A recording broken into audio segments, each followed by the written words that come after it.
थे।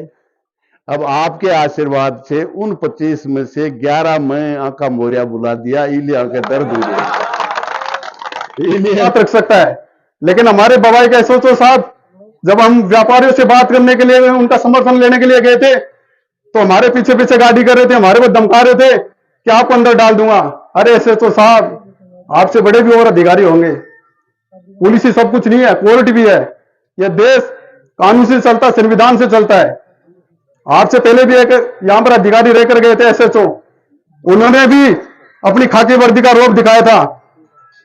लेकिन उनको पूछ लेना हम किस छात्र संगठन से आते हैं। जो राजस्थान को सेकंड लार्जेस्ट पावर प्लांट है, वो मेरा गांव दे रखा है। मेरा गांव में बिजली को ना साहब दिया तला दे रहा है, यह स्थिति हो रही है।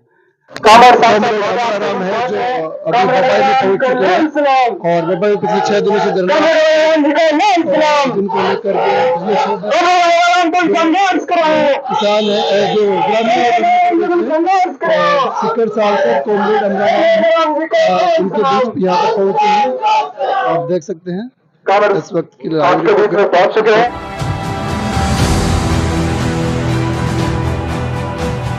आदर्श बाल विद्या मंदिर senior secondary school Adarsh Nagar पोंक Hindi English medium का को एजुकेशनल स्कूल जो पिछले 41 सालों से ग्रामीण क्षेत्र में दे रहा है गुणवत्तापूर्ण शिक्षा और सर्वश्रेष्ठ परीक्षा परिणाम। आदर्श स्कूल के साथ सवारें अपने बच्चे का भविष्य। एडमिशन के लिए आज ही संपर्क करें। ग्राम में पिछले 5 दिनों से ग्रामीणों द्वारा धरना प्रदर्शन किया जा रहा है और उनका हौसला बढ़ाने के लिए किसानों की, नौजवानों की, मजदूरों की लड़ाई लड़ने वाले हमारे सिक्कर के सांसद महोदय उनकी आवाज को मजबूत करने के लिए आए हैं। साथियों, मैं आपको बताना चाहूंगा, जो बवाई गांव के जो पावर हाउस है, इसके GSS के अंदर जितने भी गांव आते हैं, उनमें रात के समय जो बिजली कटौती होती है, उनका कोई भी समय निश्चित नहीं है।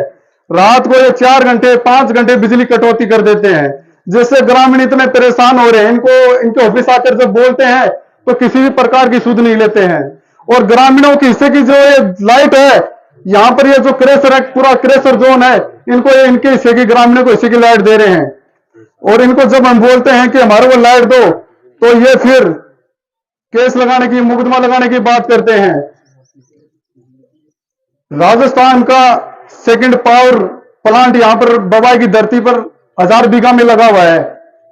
और जो पावर प्लांट है उसकी बिजली, ये बिजली विभाग रेलवे को देने का काम कर रहा है, बड़ी बड़ी फैक्ट्रियों को काम देने का काम कर रहा है। और इसमें 132 केवी का जो GSS है, उससे लाइट ग्रामीणों को मिलती है। 1000 बीघा जमीन बिजली विभाग को दी है। आपकी प्रायोरिटी बनती है पहले इस गांव को आकर बिजली देने का। आपने बड़े बड़े बिजली के टावर खेतों में लगा लिए। किसानों की एक टावर लगता तो कम से कम 1 बीघा जमीन खराब हो जाती है। लेकिन आप बिजली देने का काम किनको कर रहे हो? क्रेशर वालों को। पिछले 6 दिन से लगातार ये धरना प्रदर्शन चल रहा है। साथियों, केस लगा देंगे। खेतड़ी क्षेत्र की सर्वश्रेष्ठ साइंस और इंग्लिश मीडियम स्कूल इंडियन शिक्षण संस्थान संस्कार स्कूल बढ़ाओ, जहां मिलता है बेस्ट रिजल्ट, होता है बच्चों का सर्वांगीण विकास और मिलता है हाई क्वालिफाइड स्टाफ का मार्गदर्शन। एडमिशन के लिए स्क्रीन पर दिए गए नंबर पर संपर्क करें या बढ़ाओ स्कूल कैंपस में पधारें। मैं पुलिस प्रशासन को कहना चाहता हूं, यह देश पुलिस प्रशासन नेताओं के इशारे से नहीं चलता। यह देश भारत के संविधान से चलता है और उसके अनुच्छेद 19 में मोटे मोटे अक्षरों में लिखा है, कोई भी व्यक्ति शांतिपूर्वक सभा कर सकता है, अपनी बात रख सकता है। लेकिन हमारे बवाई का SHO साहब, जब हम व्यापारियों से बात करने के लिए, उनका समर्थन लेने के लिए गए थे, तो हमारे पीछे पीछे गाड़ी कर रहे थे, हमारे को धमका रहे थे कि आपको अंदर डाल दूंगा। अरे SHO साहब, आपसे बड़े भी और अधिकारी होंगे।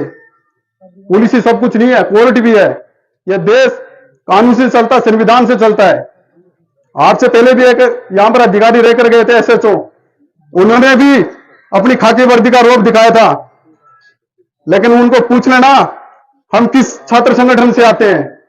हम उस संगठन से आते हैं जो नौजवानों की, मजदूरों की, विद्यार्थियों की बात करता है, कानून और संविधान के दायरे में रहकर। आप हमारे को किसी भी मायने में कमजोर मत समझ लेना। लगातार मीडिया के साथियों का हमारा पूरा सहयोग मिल रहा है। अगर मीडिया का सपोर्ट नहीं होता तो ये पुलिस वाले हमारे को दूसरे दिन यहाँ से भगा देते। मीडिया का हम बहुत बहुत आभारी हैं जिन्होंने प्रदेश लेवल के चैनल पर हमारी बात पहुंचाने का काम किया। और ये पूरा जो हमारा एरिया है इसमें लगभग 25 से 30 क्रशर चल रहे हैं और उनको बिजली देने का काम ये बिजली विभाग कर रहा है। और ये बिजली विभाग वाले कहते हैं कि गांव वालों को तो वैसे 200 यूनिट फ्री मिल रही है, इनसे तो हमारे डिपार्टमेंट के कर्मचारियों की तनख्वाह नहीं आती। हमारे को तो क्रशर वालों से कमाई हो रही है, हमारी जेब भी नरम हो रही है और डिपार्टमेंट को भी मोटा पैसा क्रशर वालों से मिल रहा है। लेकिन उनको बताना चाहते हैं इस बवाई की धरती ने राजस्थान का दूसरा सेकंड प्लांट देने का काम किया तो पहला बिजली पर हक इस गांव वालों का होगा। आप इस बात को ध्यान में रखना। दिल की गहराइयां से बहुत बहुत धन्यवाद।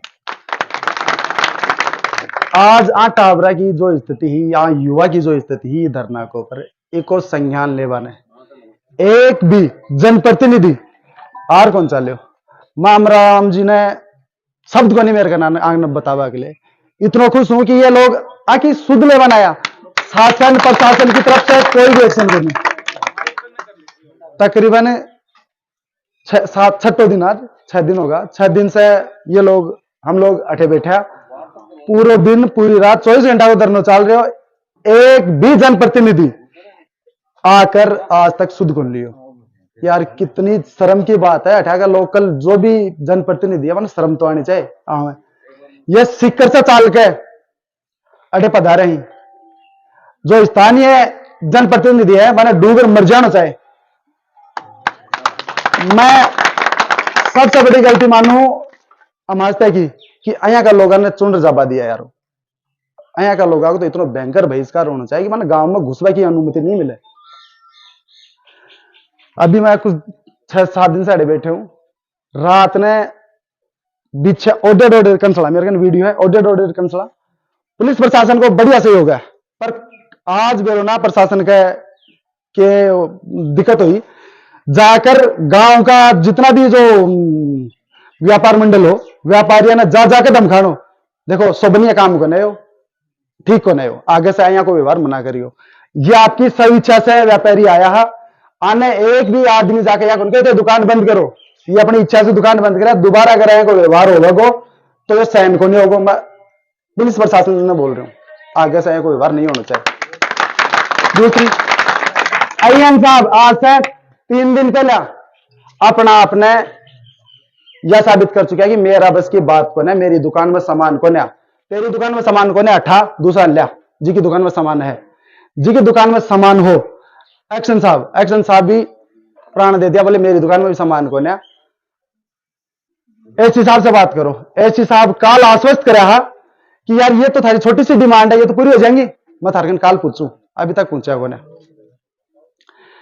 अपना ने कुछ भी कौन सा है कि भाई बिना सिटी बना दो, इतनी सी जरूरत पूरी कर दो कि बिजली है ना, बिजली बट टाइम टू टाइम कटे और टाइम टू टाइम आवे। दिन में मिनिमम 20 से 22 घंटे बिजली रहनी चाहिए।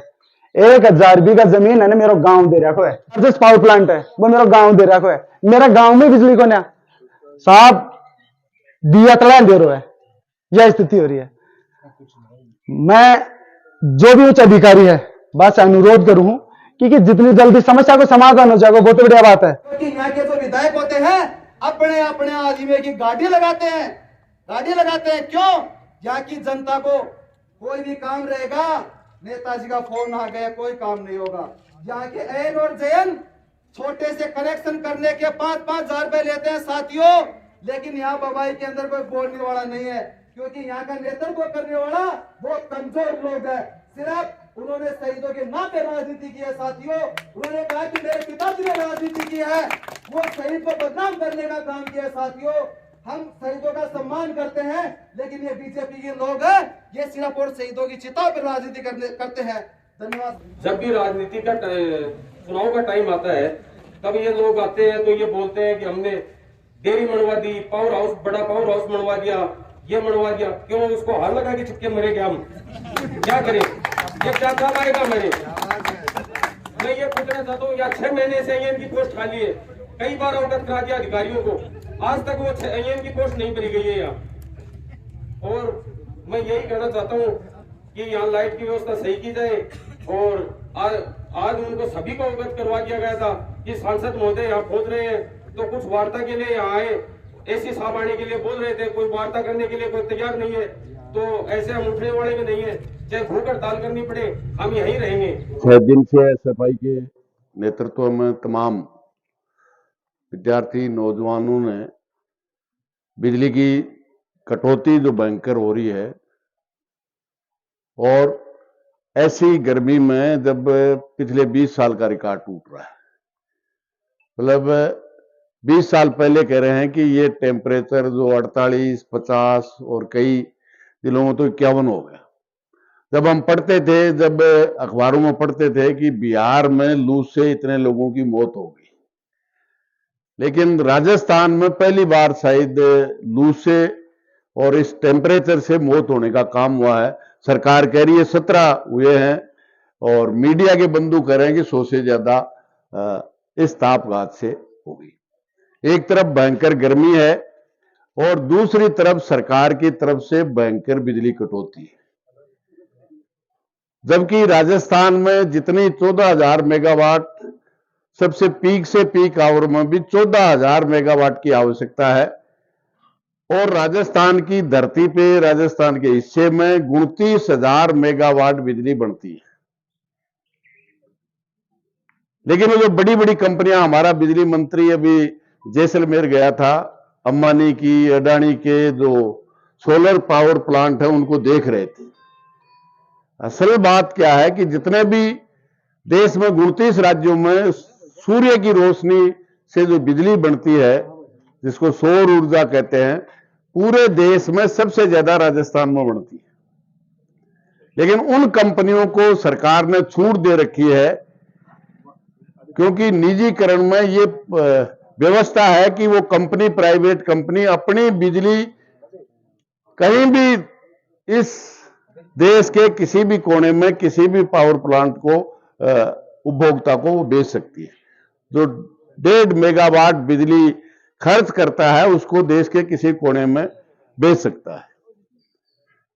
लेकिन हमारा कहना है कि राजस्थान की सरकार और मुख्यमंत्री जवाब दे कि जितनी बिजली बनती है उसमें से सोलर पावर की कितनी बिजली आज राजस्थान से बाहर वो बेच रहे हैं, और राजस्थान की जनता को राजस्थान को कितना दे रहे हैं। आज भी 80% बिजली वो राजस्थान से बाहर बेचते हैं। हमारा कहना है बेचे हो, सबसे पहला हक राजस्थान में बनने वाली बिजली पे राजस्थान के लोगों का है। उसके बाद कोई बिजली बचती है तो देश नहीं दुनिया में कहीं बेचे, हमें कोई एतराज नहीं है। लेकिन यहां के लोग गर्मी मरे। आपने कहावत है, बोलो घर का पूत कुंवारा डोलने पाड़ोसिया का पेरा। ये सरकार एक तरफ गर्मी में बिजली काट के गर्मी से तड़पा तड़पा के लोगों को मारने का काम कर रही है, और दूसरी तरफ पानी नहीं देकर, पानी की शायद पहली बार व्यवस्था है गर्मी में, न कोई कंटीजेंसी है। हमने पूरे जिले की बात की है, न केवल एक एक कोई गांव की या GSS की है। कलेक्टर ने विश्वास दिलाया कि मैं भरपूर कोशिश करूंगा, न केवल अजमेर डिस्कॉम के MD से बात करूंगा, एनर्जी सेक्रेटरी से करूंगा। मैं ये तो नहीं कहता कि बिजली कभी नहीं कटेगी, लेकिन मेरी कोशिश होगी एनर्जी सेक्रेटरी तक कि कम से कम कटे। बाकी तो लड़ाई उस सरकार से है, जो सरकार बड़े बड़े लोगों को मालामाल कर रही है, और आप और हमको इस गर्मी में तड़पा तड़पा के बदला ले रही है। और वो बदला भी इसलिए ले रही है, 14 और 19 में भारतीय जनता पार्टी को 25 में से 25 मिले थे। तो आपके आशीर्वाद से उन 25 में से 11 में आका मोरिया बुला दिया। इलिए आके दर्द हुई, इलिए बिजली काट रहे हैं, इलिए पानी को नहीं सब व्यवस्था। इलिए धन्यवाद दूं, क्योंकि आप लोकसभा क्षेत्र झुंझुनू में आते हैं, हमारे पड़ोसी हो, और झुंझुनू भी हमेशा बिजली की लड़ाई में सबसे अग्रणीय रहा है। सबसे पहले तो आप मीडिया के बंधुओं का धन्यवाद, और यहाँ की SFI, विद्यार्थी, व्यापारी और तमाम किसान, आम जनता को भी धन्यवाद। हम तो कल से आंदोलन में उतरे हैं, लेकिन यहाँ बम्बई का विद्यार्थी और आम जन 6 दिन से लड़ रहे हैं। और तय रूप से उसमें भी सहयोग करने के लिए बम्बई के तमाम व्यापारियों ने भी सहयोग किया है। आज अपने प्रतिष्ठान बंद रख करके इस अन्याय के खिलाफ आवाज बुलंद की है। मैं उनको भी धन्यवाद देता हूं। अभी आज पूरा घेराव नीमका थाना कलेक्ट्रेट का हुआ, कल सीकर कलेक्ट्रेट का हुआ, और उन्होंने कहा कि हम हर संभव कोशिश करेंगे कि कम से कम बिजली की कटौती, क्योंकि भयंकर गर्मी है, पिछले कई सालों का रिकॉर्ड टूट रहा है, और दूसरी तरफ बिजली कटौती का भी रिकॉर्ड टूट रहा है। मतलब शाम को 9 बजे जाएगी और सुबह 4 बजे तक नहीं आएगी। कैसे सोएगा, कैसे वो बच्चे छोटे छोटे जिनको अभी कोई 20 दिन पहले जन्मा है, जच्चा और बच्चा की क्या हालत होगी, बुजुर्ग जो बीमार है जिसका इलाज चल रहा है गांव में, उसका क्या हाल होगा। हालत एक तरफ भयंकर कटौती, जबकि बिजली जितनी आवश्यकता है राजस्थान को, उससे दुगनी बिजली राजस्थान की धरती पे बनती है। जमीन राजस्थान की है, छूट राजस्थान की है, वो बिजली राजस्थान से बाहर देते हैं अपने मुनाफे के लिए, और सरकार इसकी इजाजत दे रही है। मतलब ऐसी इमरजेंसी में जब भयंकर गर्मी हो, रिकॉर्ड टूट रहा हो, लोग इस लू ताप घात से जाने जा रही हो, 100 के करीब जो पत्रकार बंधु कह रहे हैं, सरकार कह रही है कि 17 मरे हैं ताप घात से, जबकि 100 से ज्यादा लोग मारे गए। उस समय पहला हक राजस्थान की जनता का है, राजस्थान को बिजली पर्याप्त रूप से दें, और फिर कोई बस्ती है तो राजस्थान से बाहर दें। इसको राजस्थानियों किसी को वो नहीं है। दूसरी तरफ पेयजल के लिए भी शायद पहला गर्मी का है, तो राजस्थान की सरकार ने कंटीजेंसी है। अभी भी हमने कलेक्टर के सामने ऐसी जो पीएचडी है उससे पूछा, आपके पास क्या सामान है, पाइप, मोटर, केबल, स्टार्टर, कोई चालू पंप सेट का भी अगर खराब हो जाए तो बोले अभी 10 दिन पहले आया हमारे पास। मतलब पूरी गर्मी के 4 महीने बीत रहे हैं, अब तो 15 दिन बचे हैं। जब गर्मी समाप्त हो जाएगी, बरसात हो जाएगी, तो गर्मी का ये तापमान नहीं रहेगा। तो ये जो अराजक व्यवस्था, मैं समझता हूँ 6 महीने की सरकार, डबल इंजन की सरकार कहते हैं, लेकिन राजस्थान की जनता को गर्मी से मारने का काम कर रहे हैं, प्यासा मारने का काम कर रहे हैं। ये हम किसी भी सूरत में बर्दाश्त नहीं करेंगे। 7 दिन में इसका इंतजाम नहीं हुआ तो निश्चित रूप से इससे भी बड़ा आंदोलन करने का काम करेंगे। सरकार समय रहते चेत जाए। किसी भी चुनी हुई सरकार का सबसे पहला धर्म है पानी, बिजली, शिक्षा और चिकित्सा की व्यवस्था करना। अगर वो इसमें असफल रहती है तो इसके लिए परिणाम भोगने के लिए तैयार है। सर, ये धंधा आज उठाया जा रहा है, अब ये तो यहाँ की कमेटी करेगी। बाकी इनकी बात के भी लिए हुआ है, केवल जो इन साथियों की मांग है कि जो करोड़ों रुपया यहाँ का प्रवासी जो लगा रहा है, तो निश्चित रूप से इनकी बात वाजिब है। ये मैं तो इतना विश्वास दिला सकता हूँ, चाहे एमडी से ही बात करनी पड़े, बिजली मंत्री से करनी पड़े, जो प्रवासी 9 करोड़ रुपया लगाकर अपने खरी कमाई का पैसे से हॉस्पिटल बना रहा है, तो निश्चित रूप से सरकार की भी जिम्मेदारी है इसको 33 से डायरेक्ट फीडर हो, कभी भी बिजली यहाँ रहे तो अस्पताल में बिजली रहे, इसको भी पूरी कराएंगे। बाकी तो कमेटी यहाँ की जो 6 दिन से धरना चला रही है वो घोषणा करेगी। लेकिन बात अजमेर डिस्कॉम से बात करके, हाँ, निश्चित रूप से कलेक्टर हुए, दोनों से बात सीकर से भी कल हुई है और आज नीमका थाना से हुई है, और जरूरत पड़ी तो एमडी अजमेर डिस्कॉम से भी निश्चित रूप से वर्मा से बात करके इसका समाधान कराएंगे। और मैं समझता हूँ इसके खिलाफ कोई नहीं होगा कि हॉस्पिटल में। भाई, पावर हाउस के बाहर मैं बात करूं, पिछले 6 दिन से जो ग्रामीण है धरना देकर यहाँ पे बैठे हुए हैं, लगातार मांग कर रहे हैं। जिस प्रकार से हम बात करें, जिनको समर्थन करने के लिए सीकर के सांसद कॉमरेड अमराराम यहाँ पे पहुंचे हैं और कमेटी के लोग यहाँ पे मौजूद है। क्या धरना समाप्त कर रहे हैं, क्या बातचीत है, पूरी बातचीत करेंगे जी। अभी अमराराम जी ने बात की थी एसी साहब से और एमडी साहब से। हम सिर्फ एसी साहब तक ही सीमित थे। एसी साहब ने हमें आश्वस्त, फुली आश्वस्त कल शाम को कर दिया था कि आपकी ये जो छोटी सी डिमांड है ना, ये पूरी हो जाएगी जी। हमारी अमराराम जी से बात हुई कि ये डिमांड मेरी बातचीत पहले हो चुकी एसी साहब से और एमडी साहब से जी। अगर जरूरत पड़ी तो मैं वापस एमडी साहब को यहाँ पर बुलाकर मैं बात कर लूँगा। एमडी साहब जयपुर में बैठते, जो अपने अजमेर डिस्कॉम के मालिक ही मानो आप जी। अगर 7 दिन में अगर यही स्थिति रही, अच्छी बात है, क्योंकि 3 दिन से अपने कंटिन्यू अच्छी बिजली आ रही है जी। अगर जब से धरने पे बैठे अच्छी बिजली जी बिल्कुल 3 दिन से अच्छी बिजली आ रही है, मतलब कटौती का ना के बराबर जी। तकरीबन 21, 22, 23 घंटे बिजली आ रही है। ये कहा है कि 20 घंटे मिनिमम बिजली आ जाएगी, ये मैं गारंटी देता हूँ। अगर ये नहीं होता तो 7 दिन बाद ये जमीन भी यहीं पर है, ये पावर हाउस भी यहीं पर और हम भी यहीं पर है, आप भी यहीं पर हो। 7 दिन तक मतलब आप ये धरना स्थगित कर रहे हैं। स्थगित करते हैं, अगर व्यवस्था नहीं सुधरती है तो फिर वापस बैठ जाएंगे जमीन पे। 29 तारीख को फिर धरना देंगे। ये 7 दिन में सब पता चल जाएगा। अगर ऐसी स्थिति रही तो ठीक है, और नहीं रही तो वापस आ जाएंगे।